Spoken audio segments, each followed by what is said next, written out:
Yo, what's up, people? It's your boy Stitch back again with 2 GBB24 solo eliminations. Today we got BLY CREPSLEY from Japan and we have JULARD from France. As usual, here are my rankings and we are going to rank CREPSLEY and JULARD each respectively after I watch their eliminations. But yeah, first up we have BLY CREPSLEY from Japan. He is a new face to GBB. It's his first time here. However, he has a lot of online presence. He has been battling for a lot of years and he has made a name, like quite a huge name for himself in Japan. He has a very interesting style, but I will dive deeper into that after we watch the elim. So let's get into it. Yo! All I need is no fuck.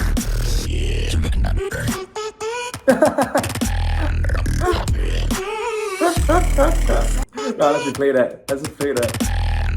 My man has his face on the back of his shirt. I have something similar. I have a shirt with my face, but it's on the front, so I can't do that. But fun fact, I did not make that shirt with my face on it, okay? My parents made it. They thought it was cute, so I wear it proudly, okay? But this is funny. You say the day and the age in sun.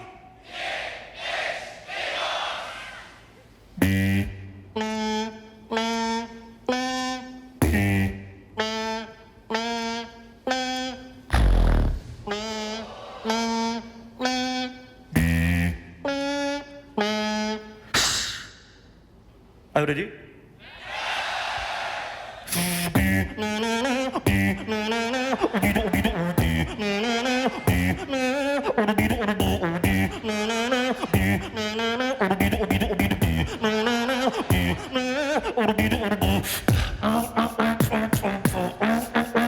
I love this bass.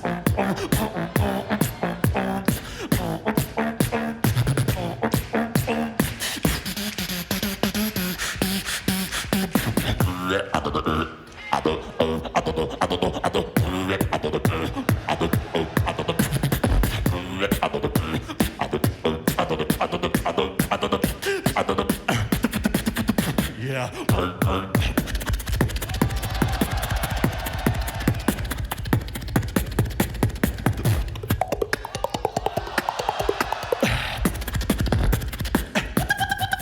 Leave off.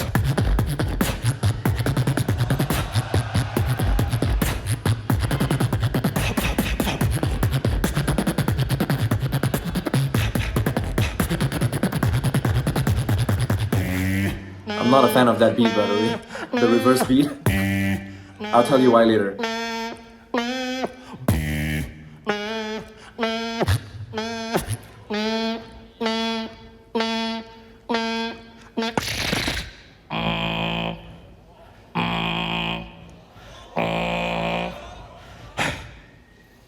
System. Chavo.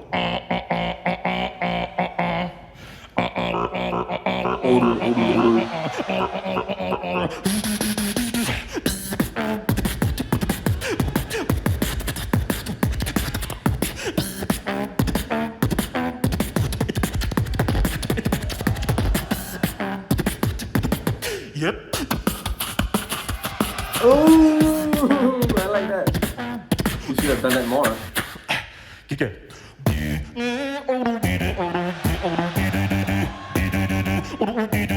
The crowd knows the routine. I don't.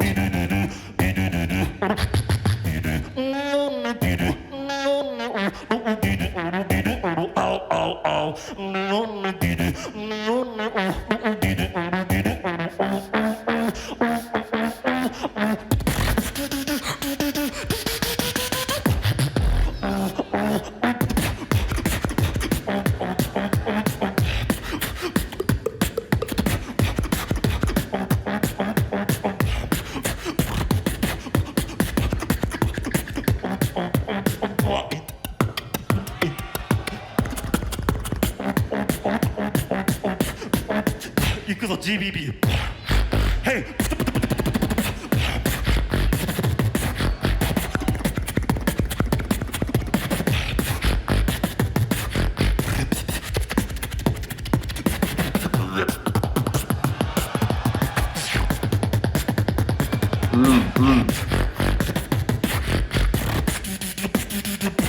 Rasto.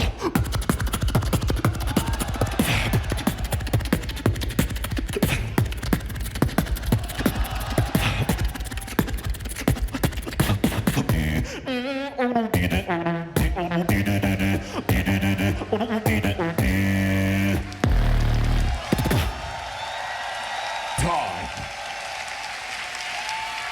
Thank you.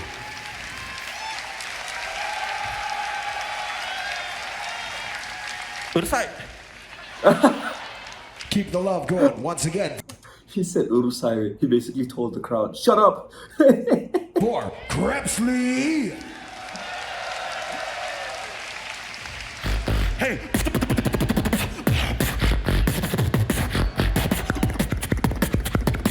Okay, I'm just gonna get straight to the point. Here are my rankings, and I'm gonna put Crepsley in 15th place. Now, there's a reason why I'm automatically putting him at the bottom, because when I watched this live, I knew that he was going to get last place for a lot of reasons. But before we get into those reasons, let's talk about the good things in the set. Crepsley, in my opinion, is a very interesting beatboxer because his beats, like if you look at his drops and all that, it's very old school. There might be some new school influence here and there, but overall, his beats are very, very old school. Like they remind me of beats from 2015, 2014. Like they're very old school. But the way he transitions from one beat to another is very new school. So in a way, you could say he's like a hybrid beatboxer. He has both sides. For example, over here, he does a sucker punch beat that we have heard since maybe 2016 or 17. And then after that, he goes into a clop combo that we have heard since, I think, 2015. But the transition was kind of unexpected. You don't really see old school beatboxers doing transitions like this back in the day. I might be wrong, but just listen to it.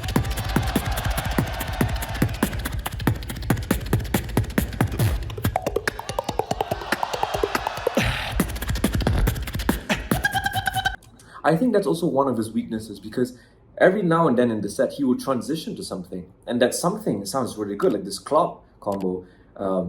It's not like insanely wow, but it's really nice. But he does it for 1 or 2 bars and then he goes back to the original beat. And I'm like, bro, you did something really dope. You should show it more. Like, let us appreciate it more. For example, over here, he transitions to this really good drum beat and I really like it. Yep. Oh, that's so good. That is so good. And you can see how the crowd reacts. But the moment they react, he just takes it away and he's like, screw it. You know, and I'm like, bro, that's such a good beat. And I know, Crepsley, I know you know that's a good beat because if it wasn't good enough, you wouldn't have put the beat in your set. You know it's a good beat, so you should give it more time to shine. But you don't. Yep.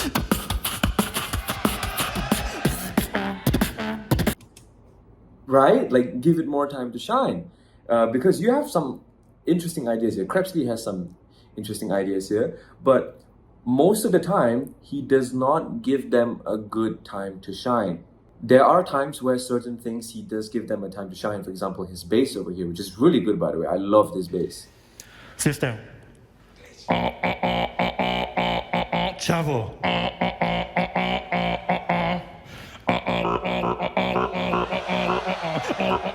Now, the reason why I put him last is because in this elimination, Crepsley was facing something that I faced in GBB21.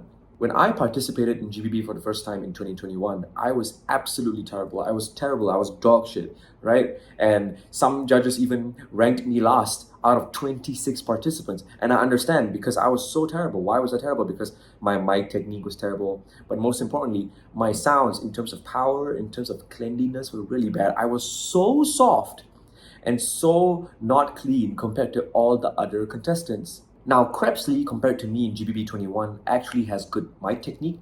And compared to me in GBB21, Crepsley actually did not make a lot of mistakes. So compared to me in GBB 2021, Crepsley is actually way better. However, I will admit that Crepsley had the problem of cleanliness and power.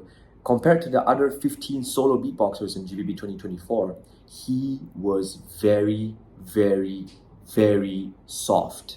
However, this is his first GBB and he did very well. Like, he did amazing. I remember my first GBB, I was absolutely terrible. Like, I talk about it all the time because I'm just so used to it, but I was absolutely terrible in GBB 2021. But Crepsley did an amazing job at his first GBB and I can't wait to see more from him because, like I said, his style is interesting. I just feel like he needs to figure out how to develop and evolve it a little bit more. And if he can do that, he will be a force to be reckoned with. Okay, so I forgot to explain why I did not like that reverse beat.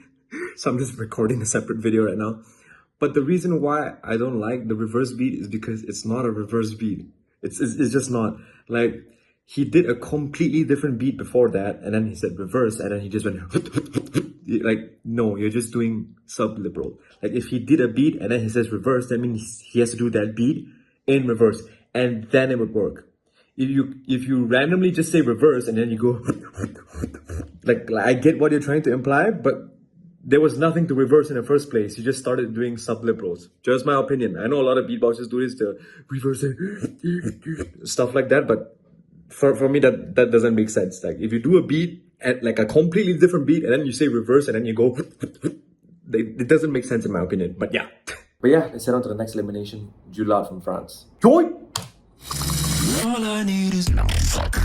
Yeah.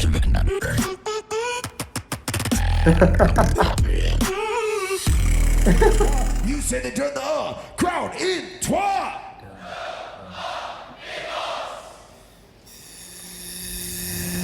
Oh, bum, bum, bum. Oh, bum, bum, bum. Bum, bum. Oh, bum, bum. Oh, bum, bum. Oh, bum, bum, bum.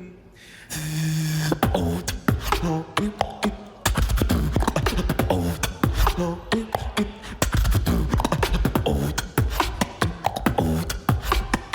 oh, GBB, I remember this one. scream with me.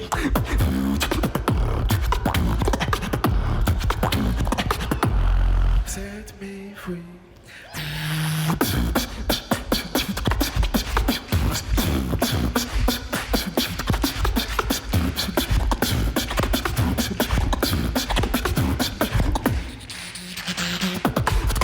Time to forget.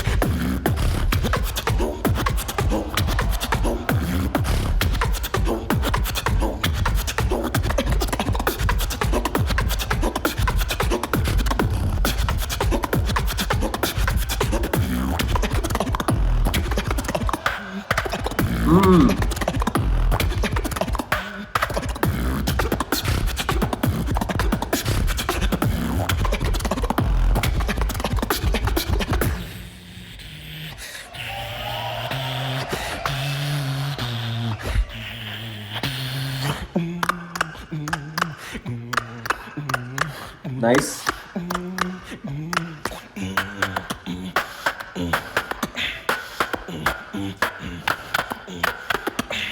Scream with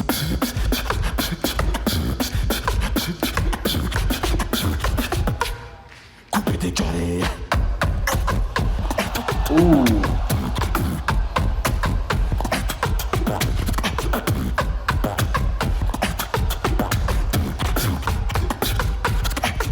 Coupe des Johnny.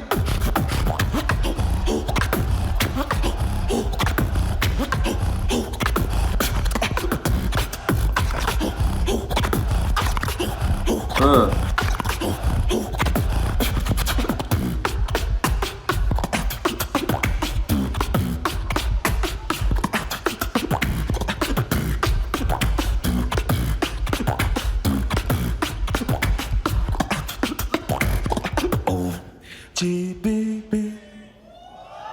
Oh, set me free.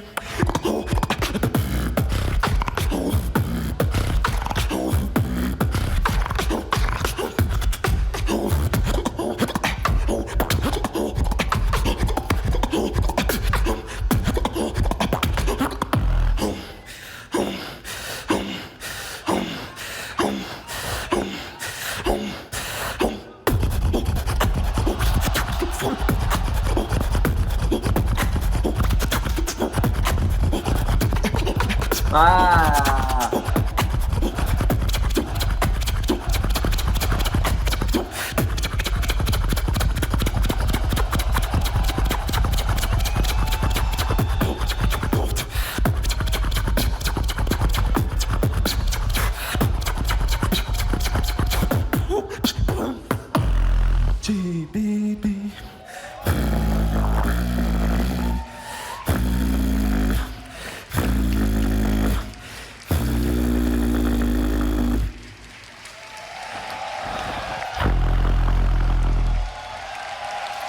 off there.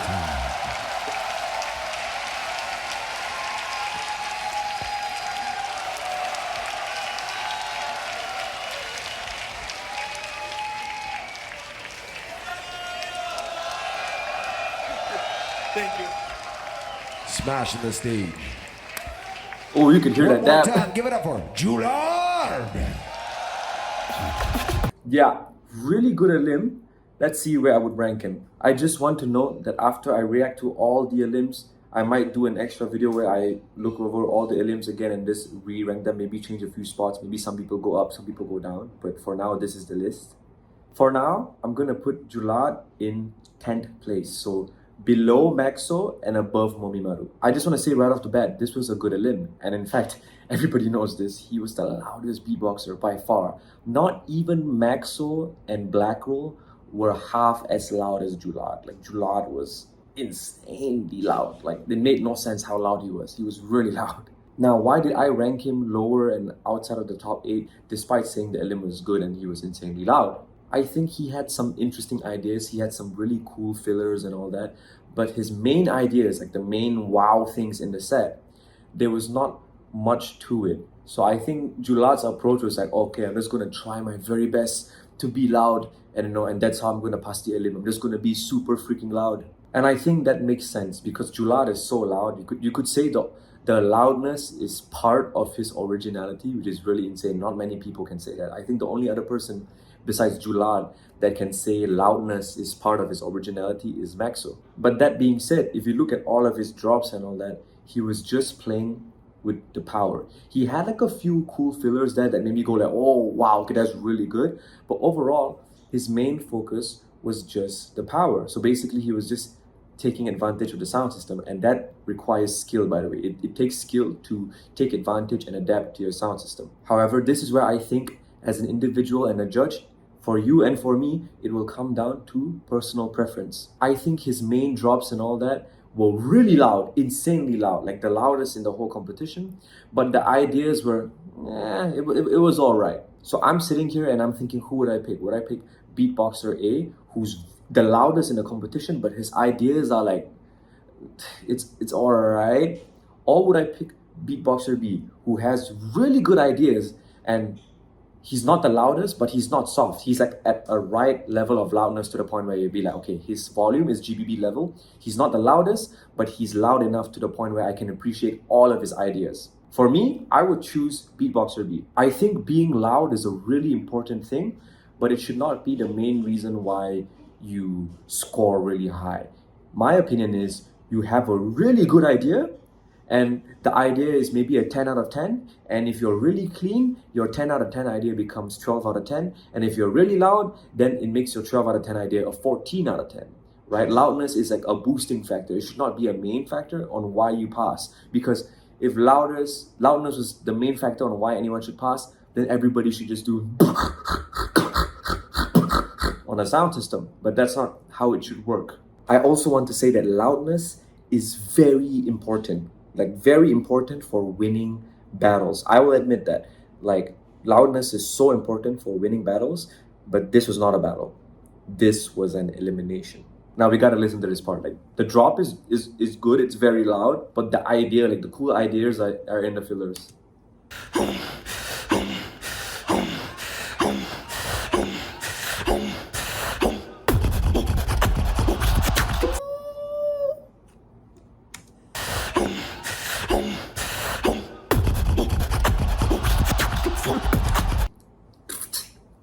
It sounds like that, but much more complex.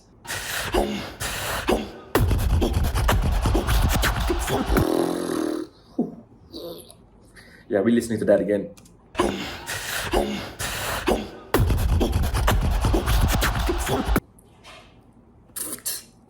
It sounds like that, but like way more complex.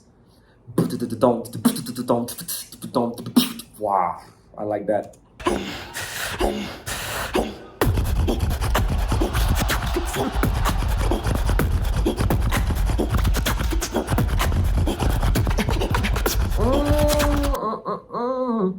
Holy shit. Oh.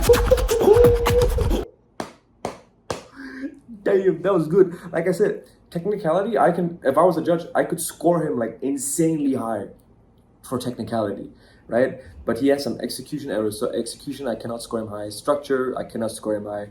And in terms of originality, I cannot score him that high. I can give him like an average score, you know? And musicality, I cannot score him high as well. He would score really high in one category for me. But the other 4 categories is like, okay, you know, like that's why I think it would make sense for him to get top 8, but like lower top 8. So like 7th place, 8th place. So even when I heard this live, I was thinking, okay, he's like very close. He's like very close. I think he can get 7th, 8th place elim. And I think he got 7th place. I think like 8th place was Remix and then 7th place was Julard. So in a way I was right. Overall, I think this elim was really good. Just for me, it was not top 8, but I could see it making it into lower top 8. But yeah, what do you guys think about this elimination? What do you guys think about BLY CREPSLEY? Put it in the comments, and I'll see you guys in the next video. Bye bye.